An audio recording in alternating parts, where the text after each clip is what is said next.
Government ബിൽഡറെ നിയമിക്കുന്നതിന് അവർക്കെന്താ കാര്യം? ഒരു കാര്യമില്ല അവർക്കൊന്നും. അതൊന്നുമില്ല, അവർക്കൊന്നും ഒരു കാര്യമില്ല. അവരൊന്നും അല്ലല്ലോ ഇത് തീരുമാനിക്കുന്നത്. തിരുവനന്തപുരം ലോ കോളേജിലെ യൂണിറ്റ് കമ്മിറ്റിയാണോ ഗവൺമെൻറ് ബിൽഡറെ തീരുമാനിക്കുന്നത്? നോ.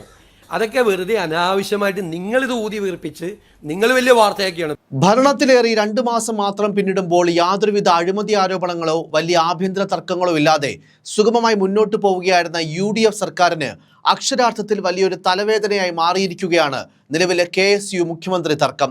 വളരെ മികച്ച രീതിയിൽ ഭരണനിർവഹണം നടത്തി ജനപ്രീതി പിടിച്ചുപറ്റാൻ ശ്രമിക്കുന്നതിനിടയിലാണ് സ്വന്തം വിദ്യാർത്ഥി സംഘടനയിൽ നിന്ന് തന്നെ മുഖ്യമന്ത്രിക്കെതിരെ പരസ്യമായ വിമർശനങ്ങൾ ഉയർന്നു വന്നിരിക്കുന്നത്. KSUവും മുഖ്യമന്ത്രി VD സതീശനും തമ്മിലുള്ള ഈ തർക്കത്തിൽ കോൺഗ്രസ് നേതാക്കൾ ചേരിതിരിഞ്ഞ് അഭിപ്രായ പ്രകടനങ്ങൾ നടത്തുമ്പോൾ മുന്നണിക്കുള്ളിലെ വിഭാഗീയതയും ചേരിപ്പോരും കൂടിയാണ് മറനീക്കി പുറത്തുവരുന്നത്. ഈ വിഷയം കൂടുതൽ വഷളാകാതെ നോക്കണമെന്ന് ഒരു വിഭാഗം നേതാക്കൾ ശക്തമായി ആവശ്യപ്പെടുമ്പോൾ മറുവിഭാഗം ഇതിനെ മുഖ്യമന്ത്രിക്കെതിരെയുള്ള ആസൂത്രിതമായ നീക്കമായിട്ടാണ് വ്യാഖ്യാനിക്കുന്നത്. സ്ഥിതിഗതികൾ കൂടുതൽ സങ്കീർണമാകുന്ന സാഹചര്യത്തിൽ ഈ തർക്കം രമ്യമായി പരിഹരിക്കാൻ പാർട്ടിയുടെ മുതിർന്ന നേതാക്കൾ അടിയന്തരമായി ഇടപെടാനുള്ള സാധ്യതയും രാഷ്ട്രീയ നിരീക്ഷകർ തള്ളിക്കളയുന്നില്ല. ഈ വിവാദത്തിൽ ഏറ്റവും ശ്രദ്ധേയമായ മറ്റൊരു കാര്യം, മുഖ്യമന്ത്രിയെ പൂർണ്ണമായും പിന്തുണച്ചുകൊണ്ട് പാർട്ടിയുടെ മുതിർന്ന നേതാക്കൾ ആരും തന്നെ ഈ വിഷയത്തിൽ ഇതുവരെ രംഗത്ത് വന്നിട്ടില്ല എന്നുള്ളതാണ്. ഇത് കോൺഗ്രസിനുള്ളിലെ അധികാര സമവാക്യങ്ങളെക്കുറിച്ചുള്ള പല സൂചനകളും നൽകുന്നുമുണ്ട്. സർക്കാർ പ്ലീഡർമാരുടെ നിയമനവുമായി ബന്ധപ്പെട്ടാണ് നിലവിലെ ഈ വലിയ തർക്കങ്ങൾക്ക് തുടക്കമായത്. ABVP BJP അനുഭാവിയായ ഒരു അഭിഭാഷകനെ സർക്കാർ പ്ലീഡർ സ്ഥാനത്തേക്ക് നിയമിച്ചതിലെ അനൗചിത്യമാണ് KSU നേതൃത്വം പ്രധാനമായും ചൂണ്ടിക്കാട്ടിയത്. പ്ലീഡർ നിയമന പട്ടികയിൽ മുൻ ABVP നേതാവായിരുന്ന ശരത് TS, മുൻ SFI പ്രവർത്തകനായിരുന്ന ജയോണ ജെയിംസ് എന്നിവർ ഉൾപ്പെട്ടതാണ് KSUവിനെ ചൊടിപ്പിച്ചത്. ഇതിനെതിരെ KSU സംസ്ഥാന അധ്യക്ഷൻ അലോഷ്യസ് സേവ്യർ പരസ്യ പ്രതികരണം നടത്തിയതോടെയാണ് വിഷയം പൊതുചർച്ചയായത്. എന്നാൽ KSUവിന്റെ ഈ വാദങ്ങളെ പൂർണ്ണമായും തള്ളിക്കളയാൻ നിലപാടാണ് മുഖ്യമന്ത്രി VD സതീശൻ സ്വീകരിച്ചത്. ഇത്തരം കാര്യങ്ങളിൽ KSU ഇടപെടേണ്ട യാതൊരു കാര്യവുമില്ലെന്നും ഇന്ത്യൻ ലോയേഴ്സ് കോൺഗ്രസ് നൽകിയ ലിസ്റ്റിന്റെ അടിസ്ഥാനത്തിൽ കൂടിയാണ് നിയമനം നടത്തിയതെന്നുമായിരുന്നു മുഖ്യമന്ത്രിയുടെ പ്രധാന വാദം. അവരൊന്നും അല്ലല്ലോ ഇത് തീരുമാനിക്കുന്നത്. തിരുവനന്തപുരം ലോ കോളേജിലെ യൂണിറ്റ് കമ്മിറ്റിയാണോ ഗവൺമെൻറ് ബിൽഡറെ തീരുമാനിക്കുന്നത്? നോ. അതൊക്കെ വെറുതെ അനാവശ്യമായിട്ട് നിങ്ങളിത് ഊതി വീർപ്പിച്ച് നിങ്ങൾ വലിയ വാർത്തയാക്കിയാണ്. തിരുവനന്തപുരം ലോ കോളേജിലെ KSU യൂണിറ്റ് കമ്മിറ്റി ഗവൺമെൻറ് ബിൽഡറെ നിയമിക്കുന്നതിന് അവർക്കെന്താ കാര്യം? ഒരു കാര്യമില്ല അവർക്കൊന്നും. അതൊന്നുമില്ല, അവർക്കൊന്നും ഒരു കാര്യമില്ല. അവർ ഇന്ത്യൻ ലോയേഴ്സ് കോൺഗ്രസിൻ്റെ മെമ്പർമാരാണ്. രണ്ടുപേരും മെമ്പർമാരാണ്. രണ്ടുപേരും വളരെ കോമ്പിറ്റൻ്റ് ആയിട്ടുള്ള ലോയേഴ്സാണ്.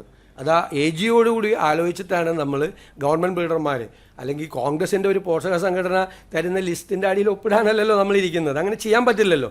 നിയമനം ലഭിച്ചവരിൽ ഒരാൾ കോളേജ് പഠനകാലത്ത് SFI പ്രവർത്തകനും മറ്റൊരാൾ ABVP പ്രവർത്തകനുമായിരുന്നുവെന്ന KSU ഉന്നയിച്ച ആരോപണം ഒരു വാർത്താ സമ്മേളനത്തിൽ മുഖ്യമന്ത്രി തന്നെ തുറന്ന് സമ്മതിച്ചിരുന്നു. ഇത് KSU പ്രവർത്തകർക്കിടയിൽ വലിയ പ്രതിഷേധത്തിന് കാരണമാവുകയും ചെയ്തു. ഇതിനിടെയാണ് അന്തരിച്ച മുൻ മുഖ്യമന്ത്രി ഉമ്മൻചാണ്ടിയുടെ 3ാം ചരമവാർഷിക അനുസ്മരണ ചടങ്ങായിട്ടുള്ള ഇന്ന് ചില നാടകീയ സംഭവങ്ങളും കൂടി ഈ വിഷയത്തെ മറ്റൊരു ദിശയിലേക്ക് തിരിച്ചുവിട്ടത്. പുതുപ്പള്ളിയിൽ നടന്ന അനുസ്മരണ ചടങ്ങിൽ പങ്കെടുക്കാനെത്തിയ KSU സംസ്ഥാന പ്രസിഡന്റ് അലോഷ്യസ് സേവ്യറിനെ മുതിർന്ന കോൺഗ്രസ് നേതാവ് VM സുധീരൻ പരസ്യമായി പ്രശംസിച്ചത് രാഷ്ട്രീയ വൃത്തങ്ങളിൽ വലിയ ചർച്ചയായി മാറി. തേവര SN കോളേജിൽ നടന്ന ഒരു പരിപാടിക്കെത്തിയ മുഖ്യമന്ത്രി VD സതീശൻ തനിക്കൊപ്പം പരിപാടിയിൽ ഉണ്ടായിരുന്ന അലോഷ്യസ് സേവ്യറിന് മുഖം കൊടുക്കാതെ അല്ലെങ്കിൽ അലോഷ്യസിനെ കണ്ടമട്ടേ എടുക്കാതെ മടങ്ങിയെന്ന വിവാദം നിലനിൽക്കുകയായിരുന്നു ഇരുവരും പുതുപ്പള്ളിയിലെ ചടങ്ങിനെത്തിയത്. ഇരുവരും തേവര കോളേജിലെ പൂർവ്വ വിദ്യാർത്ഥികളുമാണ്. പുതുപ്പള്ളിയിലെ പരിപാടിക്കെത്തിയ അലോഷ്യസ് സേവ്യറിന് സംഘാടകർ വേദിയിലിരിപ്പിടം നൽകിയിരുന്നില്ല. തുടർന്ന് സ്റ്റേജിന് താഴെ സാധാരണ കാണികൾ ഒരാളെ പോലെ ഇരിക്കുകയായിരുന്നു KSU സംസ്ഥാന അധ്യക്ഷൻ. അദ്ദേഹം സദസ്സിൽ താഴെയിരിക്കുന്നത് ശ്രദ്ധയിൽപ്പെട്ട മുതിർന്ന നേതാവ് VM സുധീരൻ ഉടൻ തന്നെ വിഷയത്തിൽ ഇടപെടുകയും അദ്ദേഹത്തെ വളരെ ആദരവോടെ സ്റ്റേജിലേക്ക് ക്ഷണിക്കുകയുമായിരുന്നു. KSUവിന്റെ പോരാട്ട വീരത്തെ വേദിയിൽ വെച്ച് വാനോളം ഉയർത്തിക്കാട്ടിയ സുധീരൻ തന്റെ നിലപാടുകൾ യാതൊരു ഭയവുമില്ലാതെ ആർജവത്തോടെ തുറന്നു പറയുന്ന നേതാവാണ് അലോഷ്യസ് സേവ്യറും. അതുപോലെ തന്നെ KSUവിന്റെയും ഇന്നേ വരെയുള്ള ചരിത്രവും അത്തരത്തിലാണെന്ന് പരസ്യമായി പ്രശംസിക്കുകയും ചെയ്തു. അലോഷ്യസിന് നേരിട്ട് കൈകൊടുത്ത ശേഷമായിരുന്നു സുധീരന്റെ ഈ തുറന്ന പ്രശംസ എന്നത് മുഖ്യമന്ത്രിക്ക് നൽകുന്ന വ്യക്തമായ ഒരു സന്ദേശമായിട്ട് കൂടിയാണ് വിലയിരുത്തപ്പെടുന്നത്. തേവര കോളേജിൽ മുഖ്യമന്ത്രി മുഖം കൊടുക്കാതെ പോയതിന് പിന്നാലെ അലോഷ്യസ് സേവ്യർ നടത്തിയ പരസ്യ പ്രതികരണവും ഇതിനോട് ചേർത്ത് വായിക്കേണ്ടിയിരിക്കുന്നു. ഞങ്ങളെ പോലെയുള്ള സാധാരണക്കാരായിട്ടുള്ള KSU പ്രവർത്തകരുടെ ചോരയും നീരും വിയർപ്പും ആണ് ഈ UDF സർക്കാർ എന്നതിൽ യാതൊരു തർക്കവുമില്ല. എന്നാൽ ഗവൺമെന്റ് പ്ലീഡർ നിയമനവുമായി ബന്ധപ്പെട്ട് സർക്കാരിന്റെ ഭാഗത്തുനിന്ന് ഒരു ചെറിയ വീഴ്ചയുണ്ടായി, അല്ലെങ്കിൽ ഞങ്ങളെല്ലാം വലിയ രീതിയിലേക്ക് കായികമായി അക്രമം ചെയ്ത ഒരു കൂട്ടത്തിന്റെ പ്രതിനിധിയായിട്ടുള്ള ആള് ആ ഗവൺമെന്റ് പ്ലീഡർ നിയമനത്തിൽ വന്നു എന്ന് പറഞ്ഞപ്പോൾ ഈ സർക്കാർ അത് തിരുത്താൻ തയ്യാറാകണമെന്ന് ആ സർക്കാരിനെ ചൂണ്ടിക്കാണിക്കുക മാത്രമാണ് KSU ചെയ്തത്. KSU സംസ്ഥാന അധ്യക്ഷൻ എന്ന നിലയിൽ എൻ്റെ സാധാരണക്കാരായിട്ടുള്ള പ്രവർത്തകരുടെ വികാരത്തെ ഉൾക്കൊള്ളുക എന്നതാണ് ഞാൻ പഠിച്ച രാഷ്ട്രീയം. അത് ഈ സർക്കാരിന്റെ മുൻപിൽ ചൂണ്ടിക്കാണിച്ചു എന്നത് മാത്രമാണ് KSU സംസ്ഥാന അധ്യക്ഷൻ എന്ന നിലയിൽ ഞാൻ ചെയ്തതൊരു തെറ്റ്. അത് തെറ്റാണെന്ന് ഈ സർക്കാരിന് തോന്നുന്നുണ്ടെങ്കിൽ ആ തെറ്റുകൾ ഇനിയും ആവർത്തിക്കാൻ തന്നെയാണ് എൻ്റെ തീരുമാനം. KSUവിന്റെ ചോരയും നീരുമാണ് ഈ UDF സർക്കാരെന്നും തങ്ങളെ തല്ലിച്ചതച്ചവർക്ക് നിയമനം നൽകിയതിലെ അമർഷവുമാണ് അദ്ദേഹം ഇത്തരത്തിൽ മാധ്യമങ്ങൾക്ക് മുന്നിൽ തുറന്ന് പങ്കുവച്ചത്. സർക്കാരിന്റെ പോരായ്മകൾ ചൂണ്ടിക്കാട്ടുന്നത് തെറ്റാണെങ്കിൽ ആ തെറ്റ് ഇനിയും ആവർത്തിക്കുമെന്നും അലോഷ്യസ് സേവ്യർ തുറന്നടിച്ചിരുന്നു. എന്തായാലും ഈ സംഭവവികാസങ്ങളുടെ പശ്ചാത്തലത്തിൽ കോൺഗ്രസിനകത്തെയും പോഷക സംഘടനകളിലെയും പരസ്യമായ തർക്കങ്ങളിൽ കർശന മുന്നറിയിപ്പുമായി AICC general secretary KC Venugopal തന്നെ രംഗത്തെത്തി. ഞാൻ KSUവിന്റെ പ്രസിഡന്റ് ആയിരുന്ന ആളാണ്. അപ്പോൾ KSU പ്രവർത്തകർക്ക് സന്തോഷകരമല്ലാത്ത എന്തെങ്കിലുമൊക്കെ കാര്യങ്ങൾ നടന്നിട്ടുണ്ടാവുമോ എന്ന് എനിക്കറിയില്ല. ചിലപ്പോൾ നടന്നിട്ടുണ്ടാവുമായിരിക്കും.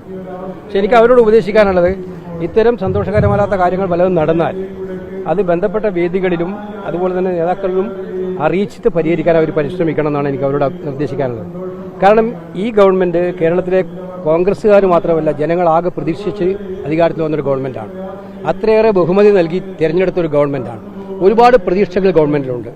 അപ്പോൾ അതിനിടയിൽ നമ്മുടെ ഭാഗത്തു നിന്ന് തന്നെ അലോസരങ്ങൾ ഉണ്ടാകുന്നതിനോട് ഞാൻ യോജിക്കുന്നില്ല. അവർക്ക് വിഷമങ്ങൾ ഉണ്ടാവും ചിലപ്പോൾ, അതിനകത്ത് അവർ അവരെ കുറ്റപ്പെടുത്തുന്നില്ല. ആ വിഷമങ്ങൾ പരിഹരിക്കാൻ പാർട്ടി ശ്രമിക്കും. അത് പാർട്ടി ശ്രമിക്കും.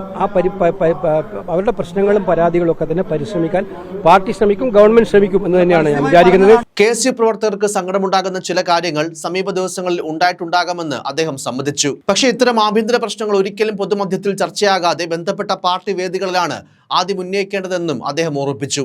അവിടെ വെച്ച് തന്നെ പ്രശ്നങ്ങൾ പരിഹരിക്കാൻ ശ്രമിക്കണം. കേരളത്തിലെ ജനങ്ങളാകെ വലിയ പ്രതീക്ഷയോടെ കാണുന്ന ഒരു സർക്കാരാണ് നമ്മുടേത്. അതുകൊണ്ട് തന്നെ നമ്മുടെ ഭാഗത്തു നിന്ന് യാതൊരുവിധ അലോസരങ്ങളും ഉണ്ടാകാൻ പാടില്ല. പ്രശ്നങ്ങൾ പരിഹരിക്കാൻ പാർട്ടി സജീവമായി ശ്രമിക്കുമെന്നും പാർട്ടി പ്രവർത്തകർക്ക് മനോവിഷമം ഉണ്ടാക്കുന്ന കാര്യങ്ങൾ ആരുടെ ഭാഗത്തു നിന്നും ഉണ്ടാകരുതെന്നും KC വേണുഗോപാൽ വ്യക്തമാക്കി. മാത്രമല്ല, ഈ വിഷയത്തിൽ ആഭ്യന്തരമന്ത്രി രമേശ് ചെന്നിത്തലയും തന്റെ പ്രതികരണം രേഖപ്പെടുത്തിയിരുന്നു. KSUവിന് തങ്ങളുടെ നിലപാടുകളും അഭിപ്രായങ്ങളും പറയുന്നതിൽ യാതൊരു തെറ്റുമില്ലെന്ന് അദ്ദേഹം പറഞ്ഞു. KSUവിന് എന്തെങ്കിലും തരത്തിലുള്ള പരാതികളുണ്ടെങ്കിൽ അത് പാർട്ടി വളരെ ഗൗരവമായി തന്നെ പരിശോധിക്കും. പ്രശ്നങ്ങൾ പരിഹരിക്കാൻ മുഖ്യമന്ത്രി VD സതീശൻ തന്നെ മുൻകൈ എടുക്കുമെന്നാണ് തന്റെ വിശ്വാസമെന്നും അദ്ദേഹം കൂട്ടിച്ചേർത്തു. KSUക്കാർക്ക് അഭിപ്രായം ഉണ്ടെങ്കിൽ അത് പറയുന്നതിന് തെറ്റൊന്നുമില്ല. അവർ അഭിപ്രായങ്ങൾ പണ്ടും പറഞ്ഞിട്ടുണ്ട്, അവർ പറയുന്നതിൽ തെറ്റൊന്നുമില്ല. പക്ഷേ അതിന് ചില രീതികളുണ്ട്. അത് മുഖ്യമന്ത്രിയെ കണ്ടവർക്ക് പറയാൻ കഴിയുന്ന കാര്യമാണ്. മുഖ്യമന്ത്രി കണ്ടാൽ കാര്യങ്ങൾ പറഞ്ഞാൽ അത് അദ്ദേഹം ഉൾക്കൊള്ളുമല്ലോ. പക്ഷേ തന്റെ അഭിപ്രായങ്ങൾ പറയുന്നതിനോടൊപ്പം സ്വന്തം അഭിപ്രായങ്ങൾ പറയുന്നതിന് ചില രീതികളുണ്ടെന്നും പരസ്യമായി പ്രതികരിക്കുന്നതിന് പകരം മുഖ്യമന്ത്രിയെ നേരിൽ കണ്ട് കാര്യങ്ങൾ ബോധിപ്പിക്കാവുന്നതുള്ളൂ എന്നും രമേശ് ചെന്നിത്തല മറുപടി നൽകിയിരുന്നു. ഇതിലൂടെ തന്റെ നിലപാട് പരസ്യപ്പെടുത്തിയെങ്കിലും ഈ തർക്കത്തിൽ താൻ ആരോടൊപ്പമാണ് നിലകൊള്ളുന്നത് എന്ന് വ്യക്തമാക്കാതിരിക്കാൻ ആഭ്യന്തരമന്ത്രി പ്രത്യേകം ജാഗ്രതയും കാണിച്ചു. മറുവശത്ത് KSUവിന് കർശന മുന്നറിയിപ്പുമായി മന്ത്രി AP അനിൽകുമാറും രംഗത്തെത്തി. KSU അവരുടെ പരിധി വിട്ട് പോകരുതെന്നും അഭിപ്രായങ്ങൾ പറയുന്നതിന് പരിധി വയ്ക്കാൻ വിദ്യാർത്ഥി നേതാക്കൾ തയ്യാറാകണമെന്നും അദ്ദേഹം ആവശ്യപ്പെട്ടു. അവരുടേതായ അഭിപ്രായങ്ങൾ അവർ പ്രകടിപ്പിക്കും. അതിനകത്ത് കാലവും സമയവും ഒന്നും അവർ നോക്കാറില്ല, സ്വാഭാവികമാണ്. പക്ഷേ ഗവൺമെൻറ് അതിനകത്ത് ഞങ്ങൾ പറഞ്ഞിട്ടുള്ളൊരു കാര്യം, അതിനകത്ത് പാലിക്കേണ്ട ചില പരിധികളുണ്ട്. ആ പരിധികൾക്കകത്ത് നിന്നുള്ള അഭിപ്രായം പറയുന്നതിൽ വിരോധമില്ല. ഈ വിവാദങ്ങൾക്കൊപ്പം തന്നെ KSUവിലും ഗ്രൂപ്പ് പോര് ശക്തമാവുകയാണ്. അലോഷ്യസ് സേവ്യറിനെതിരെ സംഘടനയിൽ തന്നെ ഒരു വിഭാഗം രംഗത്തെത്തിയിട്ടുണ്ട്.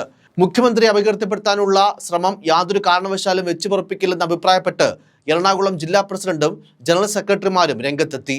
മുഖ്യമന്ത്രിയെ അപകീർത്തിപ്പെടുത്താനുള്ള ശ്രമം അംഗീകരിക്കാനാവില്ലെന്ന് എറണാകുളം ജില്ലാ പ്രസിഡന്റ് കൃഷ്ണലാലും വ്യക്തമാക്കി കഴിഞ്ഞു. കഴിഞ്ഞ ദിവസം KSU സംസ്ഥാന ജനറൽ സെക്രട്ടറി മുബാസ് ഓടക്കാലിയും ഫേസ്ബുക്ക് പോസ്റ്റിലൂടെ അലോഷ്യസിനെതിരെ പരോക്ഷ വിമർശനം ഉന്നയിച്ചിരുന്നു. ചിലർ പ്രസ്ഥാനത്തെ തങ്ങളുടെ സ്ഥാപിത താല്പര്യങ്ങൾക്ക് വേണ്ടി ഉപയോഗപ്പെടുത്തുന്നുവെന്നായിരുന്നു അദ്ദേഹത്തിന്റെ വിമർശനം. അതേസമയം അലോഷ്യസിനെ ശക്തമായി പിന്തുണച്ചുകൊണ്ട് എറണാകുളം DCC ഓഫീസിന് മുന്നിൽ ഒരു വലിയ ബാനർ പ്രത്യക്ഷപ്പെട്ടത് മറ്റൊരു വിവാദത്തിന് തിരികൊളുത്തി. വിദ്യാർത്ഥി സമരങ്ങളിൽ KSUക്കാരെ തല്ലിച്ചതച്ചവരുടെ നിയമനത്തിൽ KSUവിന് കാര്യമുണ്ടെന്നാണ് ആ ബാനറിൽ പ്രധാനമായും പറഞ്ഞിരുന്നത്. മുൻകാല ചരിത്രം മറക്കാൻ തങ്ങൾ തയ്യാറല്ലെന്നും ബാനറിലുണ്ടായിരുന്നു. എന്നാൽ രാത്രിയുടെ മറവിൽ സ്ഥാപിച്ച ഈ ബാനർ രാവിലെ ആയപ്പോഴേക്കും അപ്രത്യക്ഷമാവുകയും ചെയ്തു. ചുരുക്കത്തിൽ വളരെ മികച്ച രീതിയിൽ മുന്നോട്ട് പോവുകയായിരുന്ന UDF സർക്കാരിനും കോൺഗ്രസ് പാർട്ടിക്കും വലിയൊരു പ്രതിസന്ധിയാണ് ഈ KSU മുഖ്യമന്ത്രി പോര് സൃഷ്ടിച്ചിരിക്കുന്നത്. മുൻകാലങ്ങളെ അപേക്ഷിച്ച് അതിവേഗം നടപടികൾ സ്വീകരിച്ച് മുന്നോട്ട് പോകുന്ന ഈ സർക്കാരിന്റെ പ്രതിച്ഛായയ്ക്ക് മങ്ങലേൽക്കാതിരിക്കാൻ പാർട്ടിയുടെ ഉന്നത നേതൃത്വം അടിയന്തരമായി ഇടപെട്ട് ഈ പ്രശ്നത്തിന് ഒരു ശാശ്വത പരിഹാരം കാണേണ്ടത് അനിവാര്യമായിരിക്കുകയാണ്.